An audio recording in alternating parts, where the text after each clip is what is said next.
How's it going, Canucks fans? David here, and I am once again joined by Clay Imoo to talk about the Canucks and the Minnesota Wild play-in series. How's it going, Clay? I'm great, Dave. How are you? Very good. Thank you for coming on.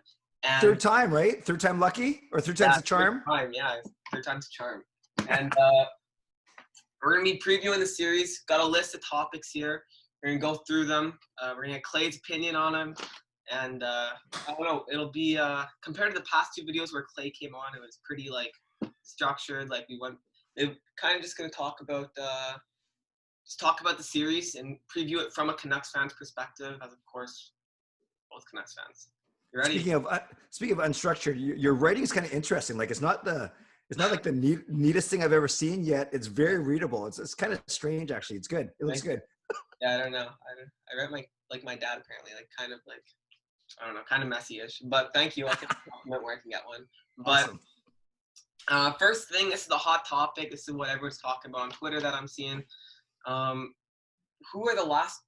Right now, basically, there are two free spots up for grabs going into the play-in series. So I guess preview what your lines are. I'm going to display them on the screen, and then we'll talk about who those last two spots up for grabs are going to go to.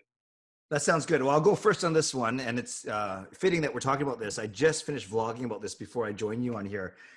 We know that the top six, and I think it's the same for you, it looks like they're lining up Toffoli on the top line. So we know it's going to be Pettersson with Miller Toffoli. We know it's going to be Besser with Pearson and Horvat. So I think you and I, Dave, would agree on those two. So I think you're getting at the two right-wing spots. So I believe it's going to be Gaudette Roussel and Michael Ferland.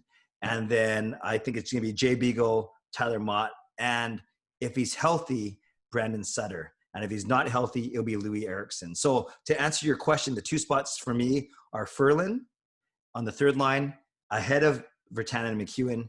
And then for the fourth line, it would be Sutter if he's healthy, if not Eriksson. And I say that because you need those guys for the penalty kill. You know, Beagle, Mott will be one pairing. You got to find two other guys to kill penalties. You know, it's not going to be Gaudette. It's not going to be Ferland, McEwen, or Virtanen. So it's going to be one of Sutter or Eriksson, not both, because I don't think you get the both in the lineup. And then you got to find, then you got to find a Roussel or a Horvat or a Pearson to actually do it as well. So I'm going with Ferland and Sutter if I had to pick two. And I wouldn't change a thing to that off. I prefer it as well, and those are the two guys I had there. I think a healthy Ferland is going to be a beast in the playoffs, and he's just not going to be fun to play against for other teams. We saw what he did to Vancouver in 2015. Yes, very scary. And then, I don't know, Canucks fans might be outraged with no McEwen with all the love that he's been getting, but I just don't see how either him or Virtanen with the slow, I guess, camp he had are going to knock out Sutter and Ferland, and with the importance of the penalty killing, like you said. Yeah. And Ferland's got 18, 20 games of playoff experience. McEwen has 18 games of NHL experience. Yeah. You can't replicate that. And Virtanen, we're obviously tantalizing combination of speed and skill and good shot, but I don't think he has the consistency yet. And if Ferland's ready to go and healthy, I don't know how you put in Virtanen over Ferland. Do you? Yeah, I'm with you there. Virtanen just the consistency is a big thing, and with Ferland's experience, like you spoke about, I don't see how Virtanen slips in above either Ferland or Sutter. So who is our fourth penalty killer then? If it's Beagle, Mott, Sutter / Eriksson, right? One of those two guys. Yeah. Who's your fourth penalty killer then? Because I heard a stat that Roussel, all his career has done a lot of penalty killing, but this season barely did anything. So then who's that fourth guy? I wasn't even thinking Roussel, but he could be one there. Or even we saw throughout the season, we saw Miller get some, but unless I don't want to, Miller gets a lot of ice time on the power play, regular, 5-on-5. I honestly think a guy like Pearson or even Bo, even though he gets a lot of ice time already, but probably Pearson, I guess. Pearson or Yeah, and if they're changing on the fly, I agree with you. It could be Pearson. Oh, yeah, you're right. There's already Beagle and Sutter, so you have a center on each pairing. Yeah, so that makes sense. Pearson or Horvat. I'd agree with you that way. Yeah. Okay, and then next, I guess we can get into who do you think will be the most important Canuck going into this series? I think the answer is pretty obvious, but well, you go first on this one because we kind of talked about it before you pressed record, so I don't want to take your thunder. Okay, so here we go. I think Markstrom's the most important Canuck in this series. The team goes with him if he's playing good. The team's we stole 8 games for us this year. I feel like I always see that stat when I talk about Markstrom, but he's just most stolen wins in the NHL. He's just so reliable too, and I think he'll be the most important Canuck because if he's playing the way he did during the season, I can't see Minnesota beating Vancouver. I like that optimism, Dave. And yeah, I would agree with your Markstrom, and I'll add in a little bit of Quinn Hughes as well. I know we're going to talk about the Minnesota D later, but they don't have a Quinn Hughes. And we've seen the highlights from scrimmage, how he's been walking our own. Now, granted, they're not trying to pummel, although Furlan did ride him in the boards once, but they're not trying, they're not trying to hurt him. They're not trying to check him too diligently. But we saw the highlight of the way he basically wheeled around the zone before feeding Gaudette cross ice last night.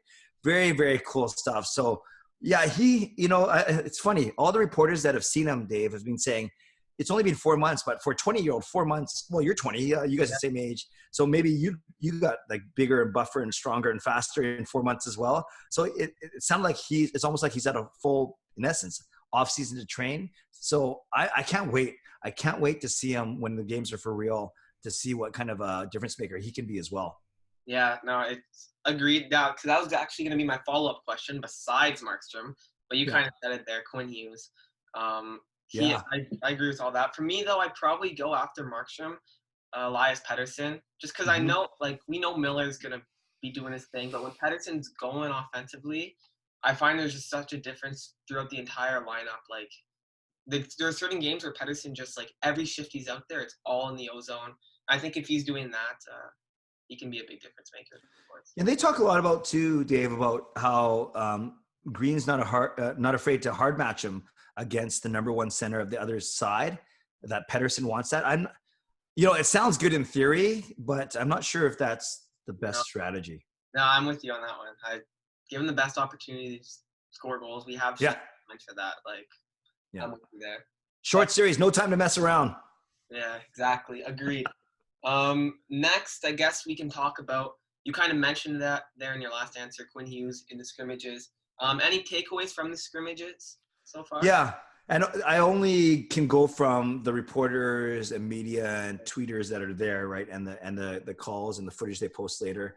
But it sounds like, we talked about Furlan, we talked about Markstrom, we've talked about Hughes. It sounds like, I see you have Black Aces up there. From a Black Aces standpoint, it sounds like Juolevi has really, acquitted himself quite well. His skating's been okay. His passing and vision being really good. It sounds like Colin, maybe not so much last night, but the one two nights ago, that Colin has been strong as well. I've heard stuff that Chatfield might be making a case as that 7th or 8th defenseman, especially while Jordy Ben's away.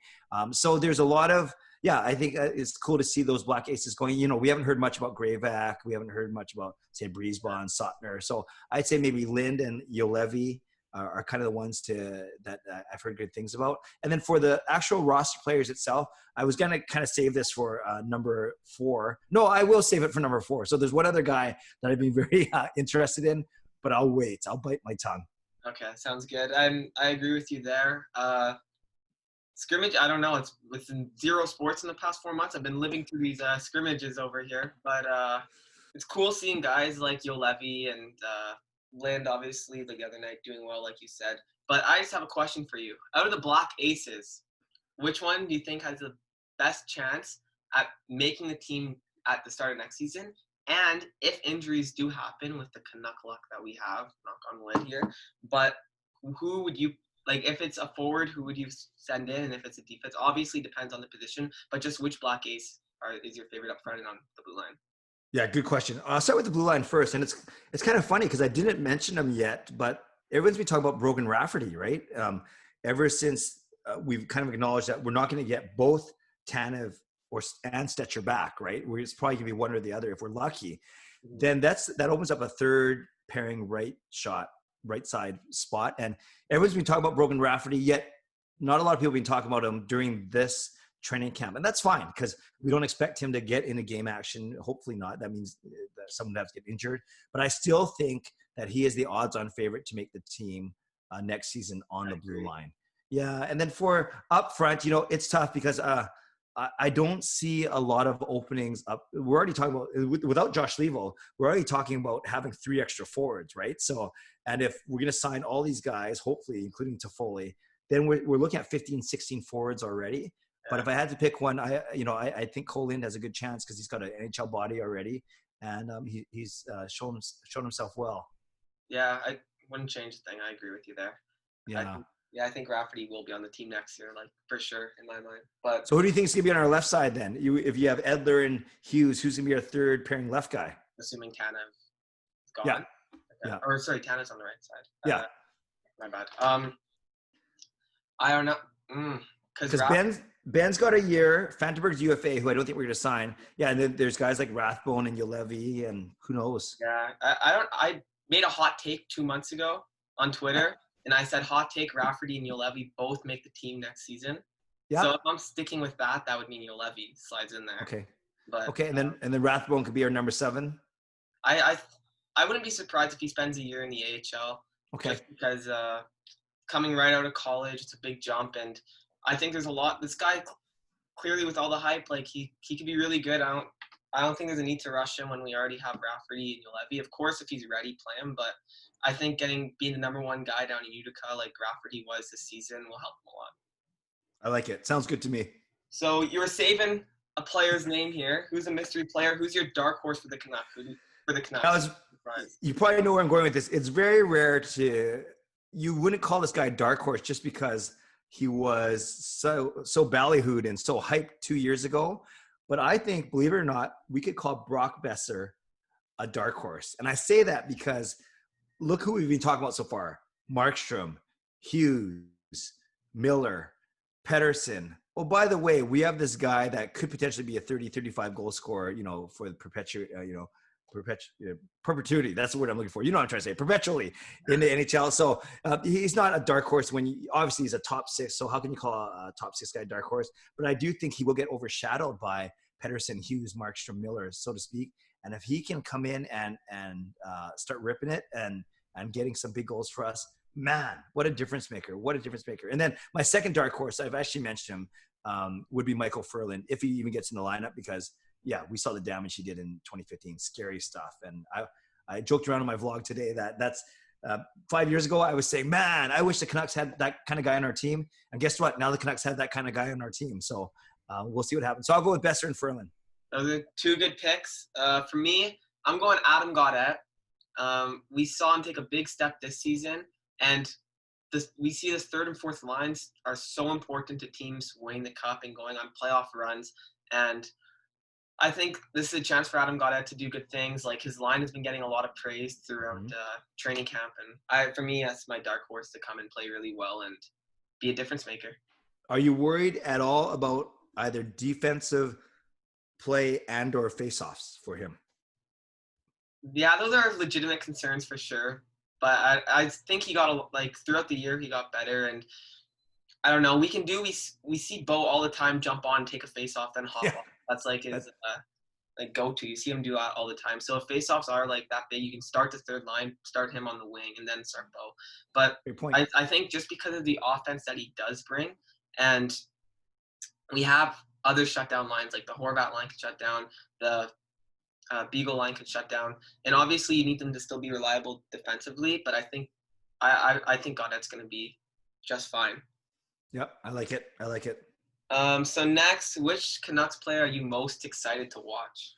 So this is who are you most excited to watch, not who's the most exciting player. Is that correct? Correct. Okay. It could be because of storylines. I guess I'll start. Yeah. For me, I'm excited Besser. That's why I didn't really elaborate much on your answer, because I knew I was about to get into him.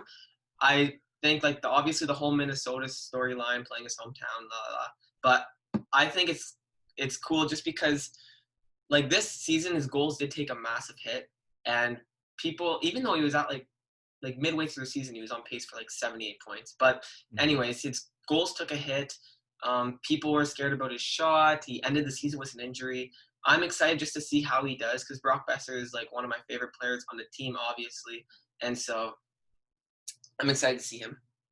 Yeah, I like it. I'm excited to see Quinn Hughes. I was leaning towards between Pettersson and Hughes when I saw you put that up, but Pettersson's gonna be awesome. But I really think Hughes, I believe his team, whatever team he was on, won the scrimmage every single time at training camp. Yeah, so and he's that much of a difference maker. I cannot wait to see what he does. I don't think he's gonna buck under pressure.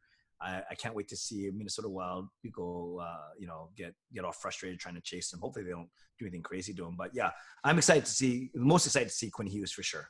Yeah, that's a good answer. He's crazy just the way he holds on to the puck and stuff. It's pretty cool. But yeah, it's funny. You mentioned it earlier when we all wanted to see Ferland Chuck. We all wanted to see him like nailing people, playing like why we signed him, and then he hit Quinn Hughes and like crossed the line. It was kind of funny. I know everyone held their collective breath there. Yeah, exactly. But okay, so before we actually make our prediction for the series, I'm gonna ask you a would you rather. All right, I'm ready. Would you rather have the top 6 forwards of the Vancouver Canucks, so like the ones you listed earlier, or would you rather have the top 4 defense, which gets a lot of praise, and in my opinion, a top 4 defense in the league in the Minnesota Wild? Okay, that's a very good question. Before I answer, Dave, if I say, for instance, Canucks top 6, so if I choose the Canucks top 6 forwards, does that mean I'm stuck with the Canucks blue line? And similarly, if I say Minnesota's, if I say Minnesota's blue line, does that mean I'm technically stuck with Minnesota's top 6 forwards? You see what I mean? Oh yeah. But if not, it doesn't matter. It doesn't matter because I'm going to take a stand. I still want the Canucks top 6 forwards because, and admittedly, I was thinking of Minnesota's top 6 forwards. Not bad, right? Yeah, Fiala and Parise and Greenway and Stahl and so they're good players for sure. And Eriksson Ek, of course, who might be a big pest. But if the Canucks can keep this top 6 forwards, this group intact for next year by somehow getting Toffoli under contract, I wouldn't say they're the best in the league. Like there's Colorado, there's other teams that are really good, but it's got to be a top 10, maybe borderline top 5, top 6 in the league. I love it. And I just think you have everything in that top 6. You have exciting speed in Miller and Pettersson. You have great shots in Besser and Toffoli. You have leadership in Horvat. You have grit in Pearson. There's everything in that top 6. Now, the Minnesota top 4D, I think we're talking about Suter, Spurgeon, Dumba, and I guess right now is Jonas Brodin, right? So that is good. That's solid. And I think that's going to be fascinating to watch to see if our guys can get in there and penetrate and find scoring chances and find open areas. But going forward, and maybe I just think of the way our team plays, maybe I think because we have a great goalie in Markstrom, all those things considered, I would still take the Vancouver Canucks forwards. Yeah, I'm going to agree with you there. I just think Minnesota's top 4 defense are really solid. And like I said, like in my opinion, they're like top 5 in the league in terms of just their top 4. I'd still go Vancouver's offense just because Minnesota, like, it's tough to compare, but they don't have like a superstar on their blue line. Like Dumba's like gets a lot of praise, but like they don't have like an Elias Pettersson like that we have up front on like their blue line. Like, you know what I'm saying? So or to pick a blue liner, they don't have a guy like Quinn Hughes. Yeah, you got it. Like you said earlier, but I think just because of that star power on Vancouver's top 6, it is really special, and they're just all solid guys, and I rather that than Minnesota's top. It'd be fascinating, though, to ask a Minnesota Wild fan the exact same question. Hey, Minnesota Wild fan, would you take your 4D men or the Canucks top 6? Because they might be so in love with their blue line like we are in love with our forwards, and or they might not know enough about our forwards. Like, so it'd be interesting to see what a Minnesota Wild fan would pick. Yeah, I agree. And yeah, I agree. And for them also, like, they're so solid all season, and part of the reason why they only finished with like 1 less point than the Canucks was that blue line. So yeah, and people say defense wins championships. Yeah, but then you got to have a good goalie too, and I think we have a huge advantage there. Agreed. Yeah. And so with all that being said, Clay, what's your prediction for the series? Okay, I'm going Canucks in 4. I'm not going to say they're going to sweep the team. You made a great point. They only finished same number of games and only 1 point behind us in the standings. It was in essence the difference between a shootout win and a loss, right? That's the 1 point. So we're basically talking about a coin flip, but everyone's healthy. Everyone's coming back. It's almost like starting again. Canucks have strong starts in October. I know it's not the same thing, but you said it right from the start. I think Markstrom is the difference maker, whether he steals a game by himself. Yes, Minnesota's blue line is stronger, but I say the Canucks sandwich it, right? Their forwards are better, their goalie's better. You give Minnesota the D advantage. So I'm going with the Canucks in 4. Yeah, that's good. And I'm going to agree. I think Canucks are taking this just because of the advantage in that lineup, like you mentioned. With everyone healthy, it's go time. I think they're going to do it. They're a motivated group. But just something that's interesting is when I was doing my playoff predictions video beforehand, I thought it'd be interesting to have for all the play-in series. I put out polls and like I had people vote on who would win, and basically some of them were really close. Like I think the closest was like 53% to 47%. Some series. Yep. There was only one series where everyone who voted, I don't know how many people, but voted 100% in favor of Vancouver, Minnesota. And I don't think it's that obvious. It's like 1 point back, really solid defense. If they get good goaltending, I think it could be a really tight series. But I'm going to go Canucks in 4 just because a lot of things have to happen for that Minnesota. And the majority of your followers are Canucks fans. Is that fair to say, though, too? Figures, yeah. Yeah.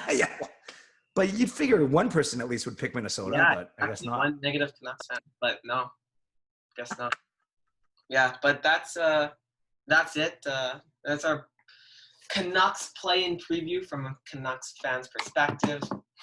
And either way, it's going to be super exciting. And any final remarks, Clay? Yeah, the Winnipeg exhibition game on Wednesday is going to be quite fascinating because we've heard that you're allowed to carry one extra forward, one extra defenseman. So imagine for that game that they're still auditioning that third line right wing spot. Are you still trying to hat trick? What's that? Imagine Virtanen gets a hat trick. I know. It would. Yeah. So they got one more practice today. We're recording this on Saturday. Then they travel to Edmonton tomorrow on Sunday, and then I'm sure they'll get 1 or 2 practices in before their Wednesday night exhibition game. So I'm excited. I'd love to hear what you're going to be doing on your channel. For me, I'm going to be doing post-game live streams after every game as long as the Canucks are in it. So starting with Wednesday night's exhibition game. And then on Sunday, when I do my regular live stream anyways, that's the time that it will be post-game for game 1. So I'm excited. I know it's a little late for you, Dave, because I start at 10 at night. So that's like 1 a.m. for you, but you're always welcome to join. Oh yeah. I'll be there. I'm also, so like Clay just mentioned his YouTube channel, I'll leave a link there in the description, but I say this every single time. Like if you're on my videos and don't know Clay, I don't know how you stumbled on me, but anyways, so definitely go check him out. He's great content. For me, I'm going to be doing post games as well. It's late where I am. The games end at 1 a.m. And in August, so if they beat the Minnesota Wild, at the end of August, I'm in Newfoundland. Oh. If they're having 10:30 starts still, the games can end up at 3 a.m. Assuming it's in regulation. So when I get there, I might just have to do it the next morning, but we'll see. For now, doing post games right after the game, I'll try and upload the same night. But awesome. And what do you do in Newfoundland? Studying or working or? No, my grandparents are from there. Awesome. Yeah, well, hopefully, small sacrifice, right? I think you'd be gladly watching Vancouver Canucks hockey in the middle of August. Yeah, exactly. And also, I'm going with my younger cousins, and they make sure to wake me up at 7:30. So great. I will be sleep deprived. 3 a.m. nights and then 7:30 a.m. wake up. But we'll see. Well worth it, brother. Well worth it. Thanks so much for doing this again. 3 times with a guest. That's a lot. Thanks so much for doing it. So anytime, Dave. And when the Canucks win, let's do this again, previewing their first round 100%. Actual playoff matchup then. Book it. Let's go. Awesome. So thanks so much. Thanks so much for watching. Please, if you like the video, consider liking, subscribing. Follow Clay on Twitter at Canuck Clay. Me on Twitter at Fan Vancouver. Like I said, check out his channel. Thank you so much. I hope everyone stays safe. And most importantly, go Canucks go.